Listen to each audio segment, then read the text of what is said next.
오늘 말씀을 가지고 처음부터 말하여 온 자라는 제목으로 함께 은혜 받기를 소망합니다. 가족 얘기를 해서 또 무한하지만 그래도 예화가 한정되어 있어서 부득불 사용함을 양해해 주시기 바랍니다. 저희 외할아버지는 목사님이셨습니다. 평양에서 신학교를 나오시고 1사후퇴 때 내려오셔서 완도, 진도, 그리고 나중에는 해남에서 목회하시고 돌아가셨습니다. 젊으셨을 때는 육상 선수도 하셨어요. 그래서 서울에서 1사후퇴 때 서울에 머물러 계셨을 때 100m, 500m 계주 선수셨어요. 그래서 지금은 없어졌지만 서울 동대문 운동장이 옛날에 있었거든요. 거기서 상도 타시고 그렇게 우승하기도 하셨습니다. 자기 몸을 아주 잘 관리하셨습니다. 그런데 저희 할아버지가 전남 해남에서 목회하시고 70세에 은퇴하셨는데 71세에 1년 만에 은퇴하시고 1년 만에 돌아가셨어요. 자기 몸을 잘 관리하셨던 분이신데 육상 선수이셨던 분이신데 은퇴하고 1년 만에 당뇨 합병증으로 돌아가셨습니다. 제가 재수할 때 해남에서 1년간 있었거든요. 할아버지 목회에도 같이 도와드리면서 혼자 이제 재수를 했는데 그 해남의 그 동네에 포리예요, 포리. 그 동네 이름이 포리예요. 그 포리에 동네 할아버지 한 분이 사셨는데 이분이 지나가면 담배 냄새가 쩔어요. 이 표현 아시죠? 아주 평생 담배를 달고 사셨던 분이시라 지나가면은 냄새가 팍 풍겨요. 아주 깡 말랐어요. 몸도 시꺼매요. 그런데 제가 기억으로는 그분이 70대 중반이었어요. 그 당시에. 그때 아주 정정하셨어요. 한 분은 술, 담배도 안 하시면서 평생 자기 몸을 잘 관리하셨는데 일은 하나에 돌아가시고 어떤 한 분은 그 몸에 해로운 것을 계속 하셨는데도 언제 돌아가셨는지 모르겠지만 70대 중반까지 쩡쩡하게 정정하게 살아가셨다가 언젠가 돌아가셨겠지요. 이것은 무엇을 제가 여러분들에게 말씀드리려고 하냐 하면 사람이 아무리 살려고 발버둥을 쳐도 죽을 사람은 반드시 죽습니다. 비록 죽음의 사지에 있다 할지라도 살 사람은 반드시 살게 된다라는 것입니다. 이 사상은 천명사상이라고 하는데 천명신앙이라고 하는데 즉 사람의 죽음과 생명은 오직 하나님께 달려있다라는 천명, 그 신앙을 일컫는 말입니다. 예전에 고 함석헌 옹의 씨알 사상도 이 천명 사상에서 태동되었다고 해도 과언은 아닙니다. 즉 이 천명 신앙, 하나님이 생사화복을 주관하여 주신다라는 이 신앙이 있는 자만이 인간의 죽음과 생명이 하나님의 손에 달려있다고 하나님이 주관하신다고 분명히 믿고 있는 자만이 죽음 앞에서 두려워하지 않습니다. 비록 사망의 음침한 골짜기에 버려졌을지라도 하나님의 뜻이 있으면 반드시 살려줄 것이고 뿐만 아니라 우리가 잘 먹고 잘 살고 나이가 어리고 오래 이렇게 천년만년 살 것처럼 부귀영화를 누린다 할지라도 하나님이 그 밤에 그 생명을 가져가시면 그냥 그 코에 호흡만 없으면 그냥 우리의 생명은 끝나는 것입니다. 뿐만 아니라 이 천명신앙을 갖고 있는 사람은 자기의 삶의 하루하루의 이 삶의 소중함을 알아. 하나님 앞에서 하나님이 주신 생명이니 더 값지게 소중하게 또 진실되게 성실하게 거룩하게 살아가려고 발버둥 치게 될 것입니다. 비록 오늘 밤이라도 하나님께서 부르시면 어떤 상황에서든 내가 무엇을 소유했다 할지라도 이 세상을 떠나야 하기에 지금 자신에게 속해 있는 1분 1초가 얼마나 소중함을 뼈저리게 알고 있기에 그 하나님 앞에서, 말씀 안에서 살아가게 된다는 것입니다. 지난주일 제가 설교 마지막 말씀은 다음과 같습니다. 우리 한번 다 같이 한번 읽어볼까요? 시작. 가르치실 때에 헌금함 앞에서 하셨으나 잡는 사람이 없으니 이는 그의 때가 아직 이르지 아니하였음이니라. 지난주에 설교의 포커스는 헌금함 앞에서가 포커스였었죠. 근데 오늘은 그 뒤에요. 그의 때가 아직 이르지 아니하였느니라. 예수님이 이 설교하시기 전에 이미 유대인들은 예수님을 죽이기로 작정했다고 말씀드렸지요. 이미 체포령이 떨어진 상태입니다. 당시의 최고 권력자인 대제사장과 바리새인들은 그들이 마음만 먹으면 공중에 나는 새도 떨어뜨리는 그런 막강한 권력을 갖고 있었기 때문에 마음만 먹으면 예수님 한 생명 죽이는 것은 일도 아니에요. 불가능하지 않습니다. 이런 일촉즉발의 위험한 상황 가운데 예수님은 지금 수많은 사람들 앞에서 체포령이 떨어져 있고 서슬퍼른 그 눈빛 앞에서 수많은 군중 앞에 예루살렘 그 성전 안에서 담대하게 설교를 하고 계신 것입니다. 게다가 수많은 사람들이 지켜보고 있는 가운데서도 예수님의 체포령이 떨어졌음에도 불구하고 예수님의 그 설교 말씀에 아무도 그를 붙잡는 사람이 없었더라. 예수님의 말씀에 권세가 분명히 있는 것도 사실이었으나 그 이유를 성경은 밝혀주고 있지요. 뭐라고 말씀하고 있어요? 그때가 아직 이르지 아니하였더라. 사랑하는 성도 여러분, 예수님은 처음부터 하나님이 주신 이 천명 사상에 따라, 천명 신앙에 따라 그의 삶을 살아오셨습니다. 그래서 아무리 세상의 권력자가 죽이려고 안달해도 하나님께서 살리고자 하신다면 결코 죽지 않음을 믿고 계셨기에 서슬퍼런 눈빛 앞에서 그 체포령 앞에서 조금도 주눅들지 아니하고 자신의 갈 길, 자신이 해야 될 그 사명의 길, 사람들은 아직 알지 못하는 십자가의 길을 한 걸음 한 걸음 지나침이 없이 그러나 쉬지 아니하고 천천히 그 길을 걸어가셨습니다. 하나님께서 살리고자 하시면 죽어도 살 것을 믿고 계셨기 때문인 줄 압니다.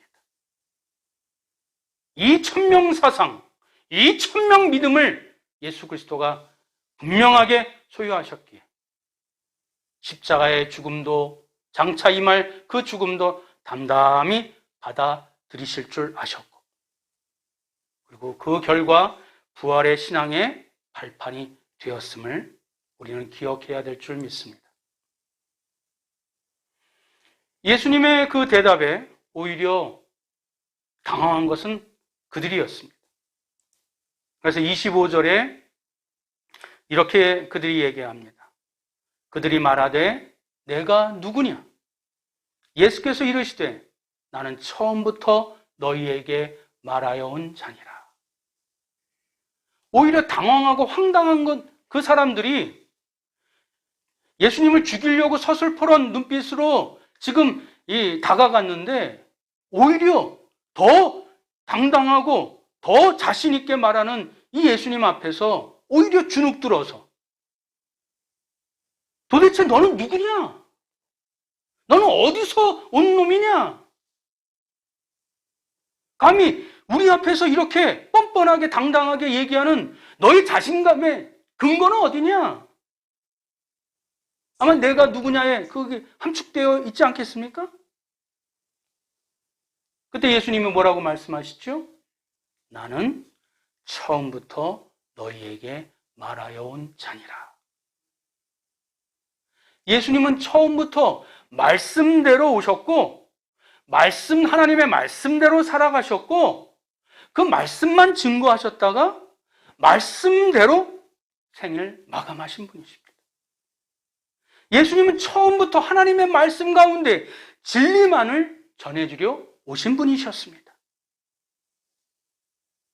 그럼 오늘 주님이 처음부터 말씀하신 그 진리의 시작과 핵심, 그 끝이 무엇인지 한번 같이 살펴보겠습니다. 우리 첫 번째, 진리의 시작입니다. 진리의 시작 무엇인가요? 다 같이 읽습니다. 당신은 언젠가 죽습니다. 진리의 시작이 무엇이라고요? 당신은 언젠가 죽는다는 이 사실, 이것이 진리의 시작입니다. 오늘 본문은 이렇게 시작합니다. 21절 다 같이 한번 읽겠습니다. 시작. 다시 이르시되 내가 가리니 너희가 나를 찾다가 너희 죄 가운데서 죽겠고 내가 가는 곳에는 너희가 오지 못하리라. 여기에서 나의 가는 곳이란 어디일까요? 주님께서 처음부터 오신 곳, 하나님 아버지가 계신 곳으로 되돌아가시겠다는 것을 의미하지만, 그래서 여전히 죄 가운데 있는 너희들은 그 아버지의 집에, 내가 온 곳에 갈 수 없다라고 이 못바가 말씀하십니다. 이 말씀을 들은 유대인들의 반응이 나옵니다. 그것이 22절입니다. 한번 다 같이 또 읽겠습니다. 시작. 유대인들이 이르되 그가 말하기를 내가 가는 곳에는 너희가 오지 못하리라 하니 그가 자결하려는가? 예수님께서 분명하게 말씀하셨을 때 그것이 비록 그들에게 충격의 말이었지만, 이것을 받아들인 유대인들의 반응은 뭐예요? 아, 그래? 네가 그렇게 위대한 곳에 가? 훌륭한 곳에 가? 근데 우리는 갈 수 없어? 그럼 무릎 꿇고 그 예수님의 말씀을 경청하면서, 존경하면서 그 말씀을 받았을까요? 지금 22절의 뉘앙스는 뭐예요? 끝이 뭐예요? 그는 자결하려는가? 비아냥거리는 이 뉘앙스를 여러분들 느끼실 수 있으시겠습니까? 우리가 못 갈 곳이 없는데 너는 가고 우리가 못 간다고? 우리가 갈 수 없는 곳이 없는데? 도대체 그곳이 어딜까? 아, 네가 스스로 죽는, 자살하는 곳? 그러면 우리가 갈 수 없지. 이런 비아냥거리는 말이. 하나님의 유일한 독생자 예수 그리스도를 믿어야 하나님의 나라, 하나님의 자녀, 하나님의 백성, 천국에 이른다라는, 그래서 하나님의 아들 그 예수 그리스도를 믿지 아니하면 내가 가는 곳에 너희도 갈 수 없다라고 그렇게 말씀해 주셨건만, 이것을 도무지 이해하지 못하고 동문서답하여 오히려 예수님을 비아냥거리는 투로 예수님을 무시합니다. 그래서 주님은 계속 말씀하십니다. 그것이 23절과 24절입니다. 제가 봉독해 올리겠습니다. 예수께서 이르시되 너희는 아래에서 났고 나는 위에서 났으며 너희는 이 세상에 속하였고 나는 이 세상에 속하지 아니하였느니라. 그러므로 내가 너희에게 말하기를 너희가 너희 죄 가운데서 죽으리라 하였노라. 너희가 만일 내가 그인 줄 믿지 아니하면 너희 죄 가운데서 죽으리라. 예수님께서 처음부터 말씀하여 오신 것이 무엇일까요? 예수님의 공생에 처음부터 말씀하여 주신 것이 뭐예요? 회개하라. 천국이 가까웠느니라. 니네가 회개하지 아니하면 너희들이 죄 가운데 있기 때문에 천국에 갈 수 없고 죽는다는 것이에요. 멸망당하는 것이에요. 이것이 예수님이 처음부터 말씀하여 주신 진리 아닙니까? 이걸 동일하게도 자신을 잡아오고 자신을 체포하려고 하고 자신을 죽이려고 했었던 그들에게도 동일하게 진리의 시작, 너희들은 언젠가 죄 가운데서 죽는다. 그것도 반드시 죽는다라는 것을 말씀해주고 있습니다. 이것은 성경이 창세기부터 일관되게 증거하고 있는 진리의 핵심의 출발이에요.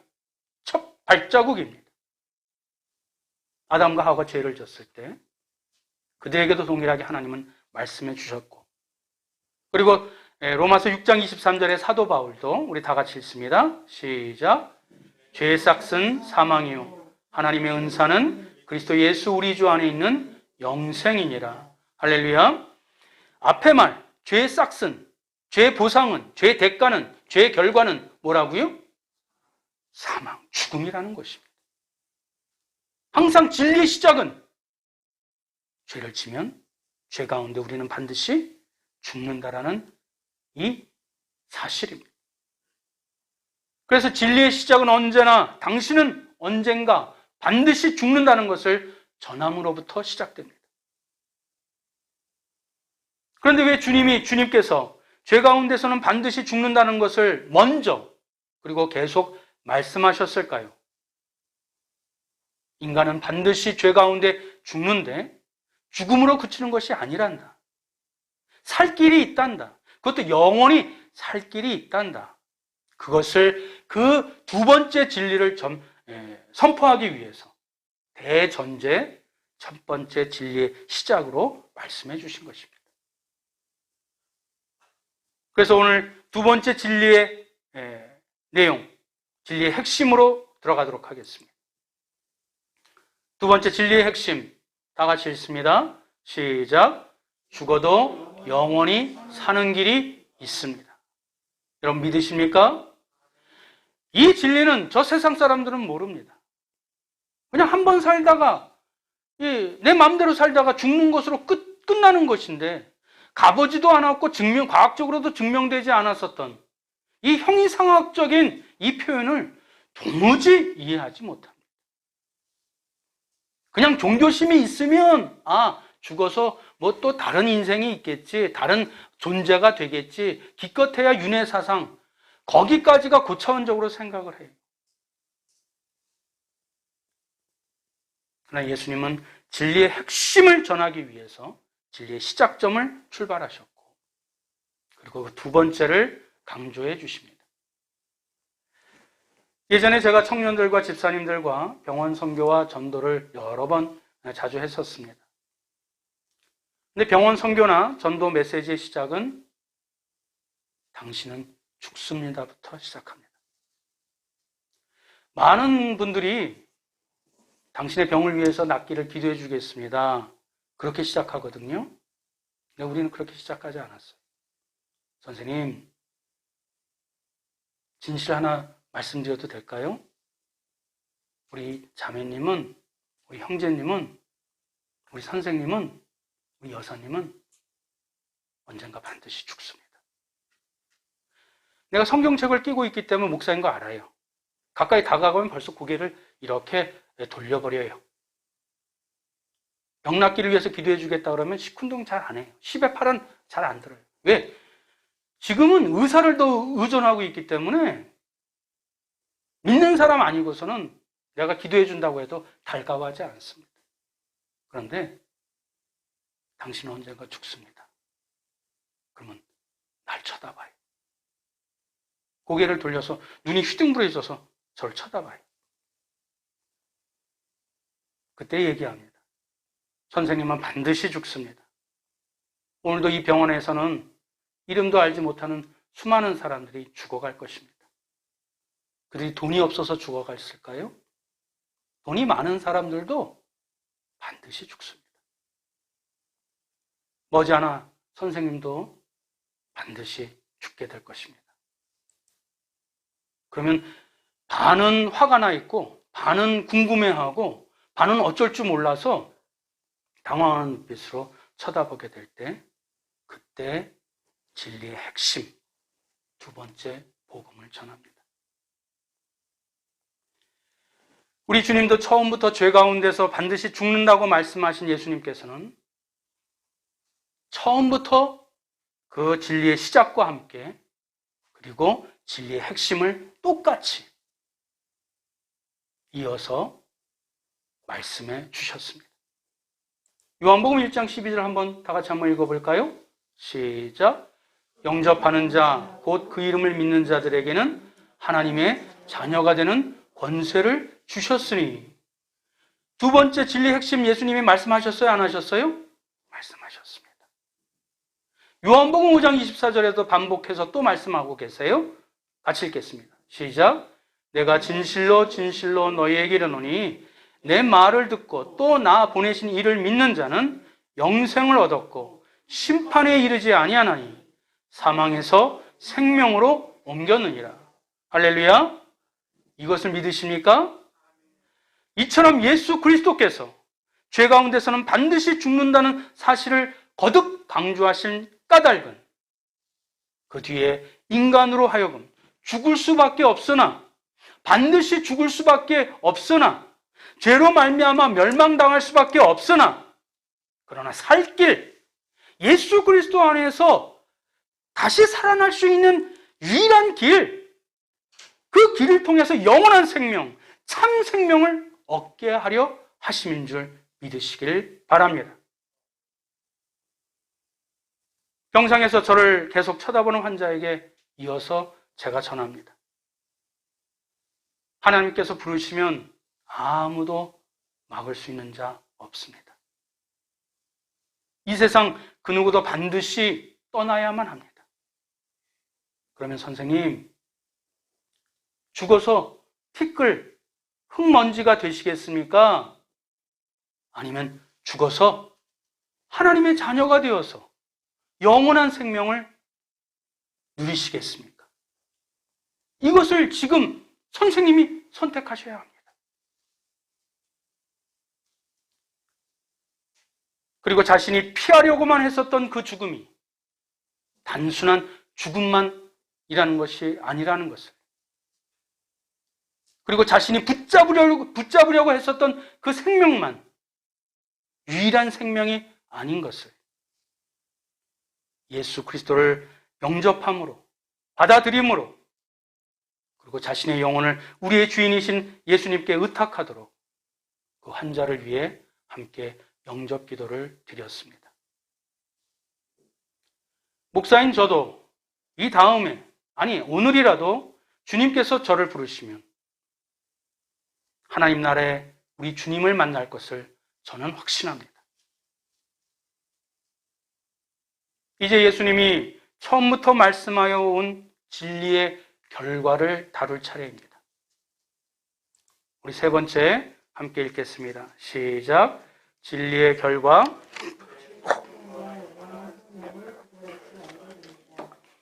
예, 진리의 결과가 무엇이라고요? 육체의 생명을 위한 것과 영원한 생명을 위한 것을 이 땅에서 구별해 낼 줄 아는 것이. 할렐루야. 아, 진리의 결과가 무병장수하고 자녀들이 형통하고 내가 부귀영화를 누리는 것. 아, 복이지요. 하나님 주시는 복 가운데 하나예요. 영원한 천국에 들어가는 것, 천국의 하나님 나라에 들어가는 것, 금은보화가 가득 차 있고 뭐 영롱한 보석들이 바닥에 깔려 있고 기둥에 박혀 있는 그 하나님의 집에 입성하는 것 맞지요? 분명히 약속해 주셨어요. 근데 그것은 죽어서 되는 일이고 지금 우리가 현실이 더 중요하지 않아요? 진리의 결과는 내가 썩어서 죽을 육체를 위해서 선택하느냐, 영원한 생명을 위한 것으로 선택하느냐. 이것이 우리가 이 땅 가운데 주님 불러가실 그날까지 예수님을 진리로 영접한 우리에게 주시는 보석 가운데 보석인 것입니다.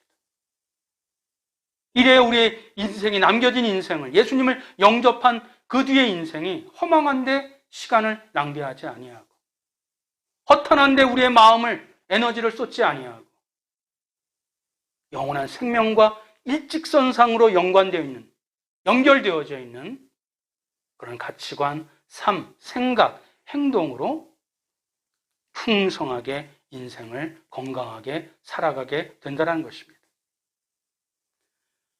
사랑하는 성도 여러분, 그래서 진리를 함축해서 요약해서 말씀드리면 이렇습니다. 진리란 무엇인가? 다 같이 따라합니다. 죄 가운데서는 반드시 죽고 예수 그리스도 안에서는 반드시 산다. 이것이 성경이 말씀하고 있는 가장 강력한 진리 가운데 하나입니다. 죄 가운데는 반드시 죽고 예수 그리스도 안에서는 영원히 산다는 것. 오늘 이 문구 하나 마음에 새기고 돌아가시길 바랍니다. 그러면 어떻게 이 진리를 앞으로 우리의 남겨진 생애 가운데, 인생 가운데 계속 증명하며 우리가 참 생명 가운데 살아갈 수 있을까요? 요한계시록 3장 20절 마지막으로 함께 읽겠습니다. 시작.